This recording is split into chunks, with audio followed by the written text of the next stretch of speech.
E5 TV news కు స్వాగతం. ముందుగా హెడ్లైన్. వెనక్కి తగ్గేదేలే, ట్రంప్ కు మోదీ స్ట్రాంగ్ కౌంటర్. రాష్ట్రానికి అమిటి యూనివర్సిటీ దాకా ఒప్పందం చేసుకున్న సీఎం రేవంత్. చేనేత కార్మికుల భవితకు భరోసా, సీఎం చంద్రబాబు కీలక ప్రకటన. ప్రతి అతిథికి మంగళగిరి వస్త్రం బహుమతి, మంత్రి లోకేష్ నూతన సాంప్రదాయం. అమెరికా అధ్యక్షుడు డొనాల్డ్ ట్రంప్ టారిఫ్ల పేరుతో ప్రపంచ దేశాలను భయపెడుతున్న సంగతి తెలిసిందే. తన మాట వినడం లేదన్న కోపంతో ఇండియాపై ఏకంగా 50% టారిఫ్ విధించారు. రష్యాతో చమురు ఒప్పందాలు క్యాన్సిల్ చేసుకోకపోతే పరిస్థితి మరింత దారుణంగా ఉంటుందని హెచ్చరిస్తున్నారు. అయినప్పటికీ భారత్ మాత్రం తగ్గడం లేదు. ఈ క్రమంలోనే డొనాల్డ్ ట్రంప్కు భారత ప్రధాని నరేంద్ర మోదీ టారిఫ్ల విషయంలో క్లారిటీ ఇచ్చారు. ట్రంప్ మతిపోయేలా సమాధానం ఇచ్చారు. चावल, गेहूं, कपास, फल और सब्जी के उत्पादन में नंबर 2 पर है। आज भारत दुनिया का दूसरा सबसे बड़ा फिश प्रोड्यूसर भी है। पिछले साल भारत ने अब तक का सबसे ज्यादा फूड ग्रेन प्रोडक्शन किया है। ऑयल सीड्स में भी हम रिकॉर्ड बना रहे हैं। सोयाबीन, सरसों, मूंगफली सभी का उत्पादन रिकॉर्ड स्तर पर बढ़ा है। साथियों, हमारे लिए अपने किसानों का తెలంగాణ విద్యారంగ అభివృద్ధికి తమ వంతుగా సేవలు అందిస్తామని ముఖ్యమంత్రి రేవంత్ రెడ్డికి అమిటి యూనివర్సిటీ ఛాన్సలర్ అతుల్ చౌహాన్ తెలిపారు. ఢిల్లీలోని సీఎం అధికారిక నివాసంలో ముఖ్యమంత్రి రేవంత్ రెడ్డిని అమిటి యూనివర్సిటీ ఛాన్సలర్ అతుల్ చౌహాన్ కలిశారు. సభల్లో కేంద్ర ప్రభుత్వాన్ని నరేంద్ర మోడీ గారిని మేము నిలదీస్తామని చెప్పి వారు మాకు అండగా నిలబడ్డారు. ఆ తర్వాత టాల్కటోరా స్టేడియంలో దేశం నలుమూలల నుంచి బలహీన వర్గాల ప్రతినిధులను, కాంగ్రెస్ వాదులందరినీ వేలాది మందిని పిలిపించి శ్రీ ఖర్గే గారు, శ్రీ రాహుల్ గాంధీ గారు ఒక అవగాహన సదస్సును నిర్వహించి దేశ స్థాయిలో 2026లో రాబోతున్న జనగణనలో కులగణన చేర్చడమే కాకుండా ఓబీసీ రిజర్వేషన్లను పెంచాల్సిన ఆవశ్యకతను రాహుల్ గాంధీ గారు, ఖర్గే గారు చేపట్టబోయే బాధ్యతలను సవివరంగా వాళ్ళు దేశం నలుమూలల నుంచి వచ్చిన శ్రేణులకు ఉద్దేశించి వారు ప్రసంగించడం జరిగింది. విస్పష్టంగా రాహుల్ గాంధీ గారు, మల్లికార్జున్ ఖర్గే గారు, శ్రీమతి సోనియా గాంధీ గారు పూర్తి స్థాయిలో ఓబీసీలకు అండగా నిలబడి 42% రిజర్వేషన్లను అమలు చేసే వరకు పోరాటం చేస్తామని ఆ సందర్భంగా వారు సందేశాన్ని ఇవ్వడం జరిగింది. ఆయన కేంద్ర ప్రభుత్వంలో కదలిక రాలేదు. అప్పుడు తెలంగాణ రాష్ట్ర ప్రభుత్వం, కాంగ్రెస్ పార్టీ నిర్ణయించుకున్నది, మేము గల్లీలో ఉండి మాట్లాడితే కుదరదు, ఢిల్లీలోనే మోడీ గారి మీద నిరసన కార్యక్రమాన్ని చేపట్టాలి అని తెలంగాణ రాష్ట్ర మంత్రివర్గము, పార్లమెంట్ సభ్యులు, శాసనమండలి సభ్యులు, శాసనసభ్యులు, వివిధ హోదాలలో ఉన్న కాంగ్రెస్ పార్టీ నాయకులు నలుమూలల తెలంగాణ నుంచి భారతీయ శక్తికి, సంస్కృతికి, సాంప్రదాయాలకు దశాబ్దాల క్రితమే ఖ్యాతిని తీసుకొచ్చింది మన చేనేత పరిశ్రమ అని ఆంధ్రప్రదేశ్ ముఖ్యమంత్రి నారా చంద్రబాబు నాయుడు అభివర్ణించారు. పొందూరు ఖద్దరు వస్త్రాలను గాంధీజీ సైతం మెచ్చుకున్నారని కొనియాడారు. తెలుగుదేశం పార్టీకి చేనేత వర్గానికి అవినాభావ సంబంధం ఉందని ఉద్ఘాటించారు. వ్యవసాయ తర్వాత ఎక్కువ మంది ఆధారపడి జీవించే సంస్థ చేనేత అని వ్యాఖ్యానించారు. తాము అధికారంలో ఉన్నా లేకపోయినా చేనేత కార్మికుల కోసం ఎన్నో పోరాటాలు చేశామని నొక్కి చెప్పారు.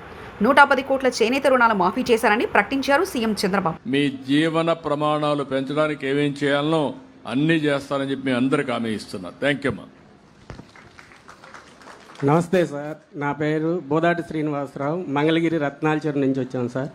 మేము 33 సంవత్సరాల నుంచి పాత మొగ్గాల మీదే వర్క్ చేసుకుంటా ఉన్నాము. కొత్తగా మళ్ళీ ఏదన్నా డెవలప్మెంట్ పెరిగింది కాబట్టి మాకు ఏదన్నా కొత్తగా అవకాశం ఇస్తారని కోరుకుంటున్నాం సార్. అంటే ఏం చేస్తానంటావు? కొత్తగా మిషన్ ద్వారా అట్లా వస్తున్నాయి కదా, అట్లా ఏదన్నా అంటే పవర్ లూమ్స్కి వెళదామనా?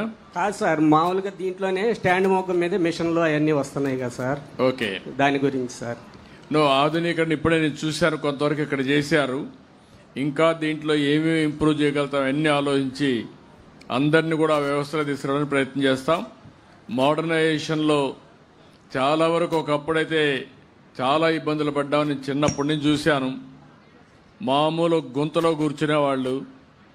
ఆ గుంతలో అయితే వర్షాలు వచ్చిన తర్వాత 3 నెలలు ఆ గుంతలో నీళ్లుంటాయి. ఆ నీళ్లుంటే దానివల్ల అవన్నీ తీసినా కూడా మళ్ళా అది ఎండాలంటే ఇంకొక 2-3 నెలలు పట్టేది.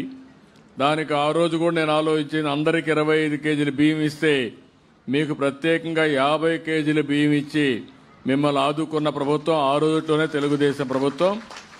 అంతేకాకుండా ఆ మగ్గాలు బాగా చెడిపోతాయి, దానికి కూడా డబ్బులు ఇచ్చాం.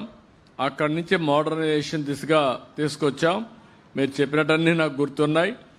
అందరికంటే ఎక్కువ ఆదరించింది చేనేత కార్మికులు తెలుగుదేశం పార్టీ అనేది నాకు ఎప్పుడూ గుర్తుంటుంది. ఆ గుర్తింపును గుర్తుపెట్టుకొని మీకు న్యాయం చేసే బాధ్యత తీసుకుంటాను.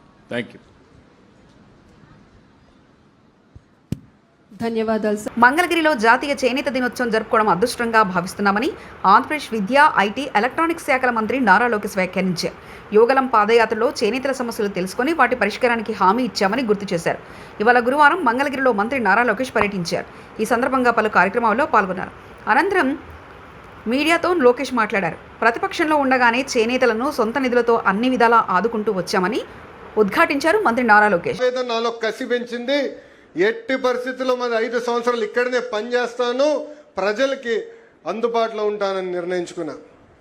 చంద్రబాబు నాయుడు గారి సహకారంతో 26 సంక్షేమ అభివృద్ధి కార్యక్రమాలు ప్రతిపక్షంలో ఉంటూ మంగళగిరి నియోజకవర్గంలో మేము చేస్తాం జరిగింది.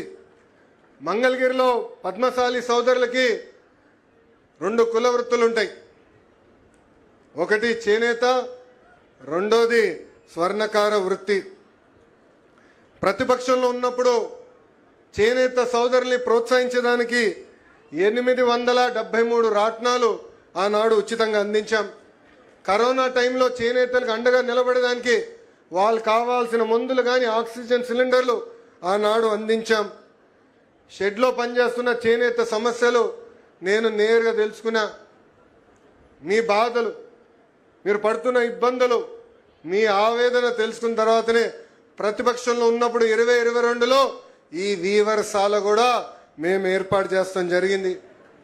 ఈరోజు డిజైన్లు కానివ్వండి, లేటెస్ట్ మగ్గాలు కానివ్వండి, తాత తెనేరాతో ఒప్పందం కుదుర్చుకుంటాం కానివ్వండి, మార్కెట్ లింకేజ్ కానివ్వండి, ఈ అన్నిటి ద్వారా ఈరోజు చేనేత సోదరులకి ఆదాయం 30% మేము పెంచాం. కానీ నేను ఆనందంగా లేను.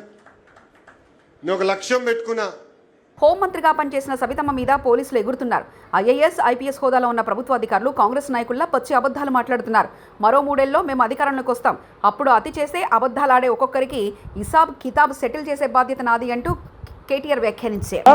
మనకి ఈయడు యాది పెట్టుకోండి, కాంగ్రెస్ వాళ్ళు ఆల్రెడీ డిసైడ్ అయ్యిండ్రు, క్యాబినెట్లో చర్చ అయ్యింది, మనం ఎట్లన్నా చెప్పి దీన్ని ఎత్తేయాలి, ఇది ఉంచితే మనం ముందు ఉండము. ఎందుకంటే ఎన్నిసార్లు పైసలు ఇచ్చినా కేసీఆర్కే పేరెత్తాంది, మనకు పేరు వస్తలేదు. రైతు బంధు అనగానే కేసీఆర్ యాదికి వస్తుండు, మనం యాదికి వస్తలేము, కాబట్టి ఇది పెట్టి లాభం లేదు, తీసేయాలని వాళ్ళు ఆల్రెడీ డిసైడ్ అయ్యిండ్రు. హోంమంత్రిగా పనిచేసిన అక్క మీదకి ఇంతంత పోలీసు వాళ్ళు ఎగిరిపోయి రెచ్చిపోయి మాట్లాడుతూ ఉన్నాడు. నేను ఇవాళ పరిగి మాత్రమే కాదు, రాష్ట్ర వ్యాప్తంగా ఉండే కలెక్టర్లు, ఐఏఎస్, ఐపీఎస్ అధికారులకు నేను ఒక్కటే గుర్తు చేస్తున్నా, గుర్తుపెట్టుకోమని చెప్తా ఉన్నా. ఇలా మీరు పచ్చి అబద్ధాలు ఆడుతూ ఉన్నారు ఐఏఎస్ అధికారులు కూడా. మొన్న ఇక్కడ చూసిన నేను ఖైరతాబాద్లో ఒక ఐఏఎస్ అధికారి, ఒక ఐపీఎస్ అధికారి ఇద్దరు చిలక పలుకులు వలుపుతున్నారు. ఏమని? 10 ఏళ్లలో ఒక్క రేషన్ కార్డు ఇవ్వలే. కాంగ్రెస్ వాళ్ళు మాట్లాడినట్టు మాట్లాడుతున్నారు.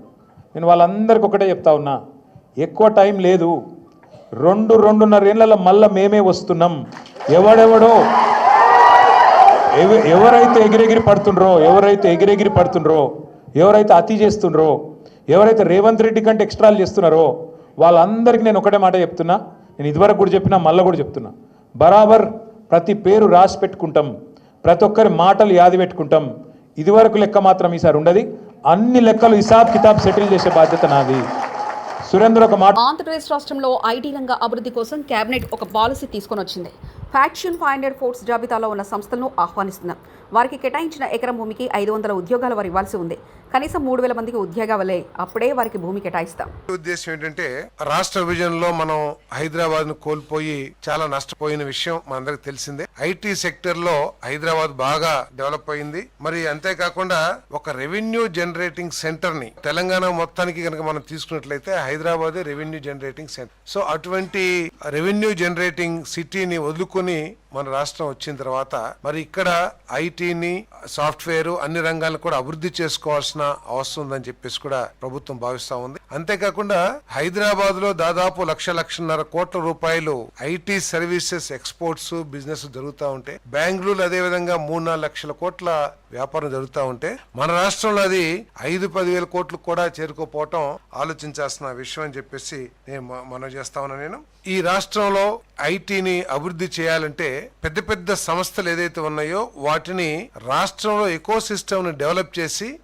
వాళ్ళందరూ కూడా ఇక్కడికి వచ్చేటట్లు మౌలిక వసతులు ఏర్పాటు చేయాల్సిన అవసరం ఉందని చెప్పేసి ప్రభుత్వం భావిస్తుందని చెప్పేసి మనం చేస్తాం. ఎందుకంటే ఇతర రాష్ట్రాల్లో, ఇతర సిటీస్ లో, బెంగళూరు కానివ్వండి, హైదరాబాద్ కానివ్వండి, లేకపోతే మెడ్రాస్ కానివ్వండి, అక్కడంతా ఏంటంటే భూముల ధరలు, ఇతర కాస్ట్ విపరీతంగా పెరిగిపోవటం కానివ్వండి, ట్రాఫిక్ కంజెషన్ తో అనేక సమస్యలు అక్కడ ఎంప్లాయీస్ ఎదుర్కోవటం కానివ్వండి, వీటన్నిటి మూలంగా ఈ పెద్ద పెద్ద సంస్థలు రీలొకేట్ చేసుకుంటానికి కూడా ఆలోచన చేసే పరిస్థితులు ప్రస్తుతం దేశంలో ఉన్న విషయం మనందరం కూడా గమనిస్తా ఉన్నాం. సో దానికోసం అని చెప్పేసి వారిని ఆహ్వానించాలంటే ఇక్కడ, ఎందుకంటే అక్కడి నుంచి ఇతర సిటీస్ నుంచి వచ్చి ఇక్కడ ఏర్పాటు చేసుకోవాలంటే వారికి ఒక క్యాపిటల్ కాస్ట్ విపరీతంగా అవుతుంది. కాబట్టి వాటి కోసం అత్యంత తక్కువ ధరకి భూముల్ని వారికి ఏర్పాటు. కేసీఆర్ ఫోటో ఉందని కంటి వెలుగు అద్దాలను చెత్తకుప్పలో పడేశారు.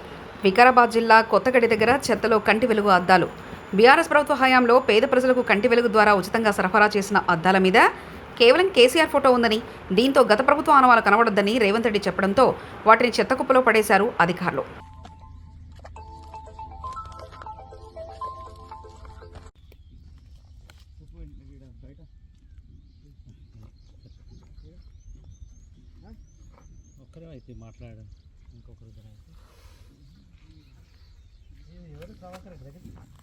చింతామోహన్ కేంద్ర మాజీ మంత్రి, కాంగ్రెస్ పార్టీ సీనియర్ నాయకులు ప్రెస్ కాన్ఫరెన్స్. గ్రామ పంచాయతీలు, కార్పొరేషన్ గ్రామాల్లో పరిస్థితులు చాలా బలహీనంగా ఉన్నాయని సర్పంచ్లు అల్లాడుతున్నారు. వీధి లైట్లు, రోడ్లు వేసుకునేందుకు డబ్బు లేక దిక్కుతోచిన స్థితిలో ఉన్నారు. దేశంలో పత్రికా స్వేచ్ఛ దానిపైన కూడా నేను మాట్లాడదలుచుకున్నాను.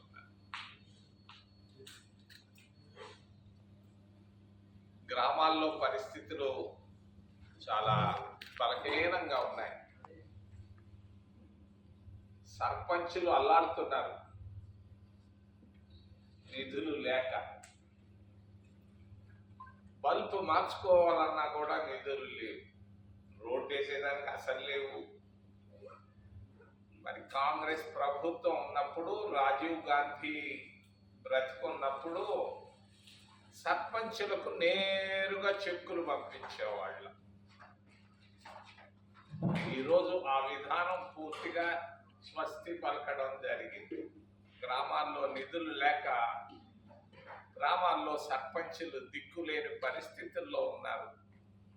ఏలూరు జిల్లాలో కూడా పరిస్థితి.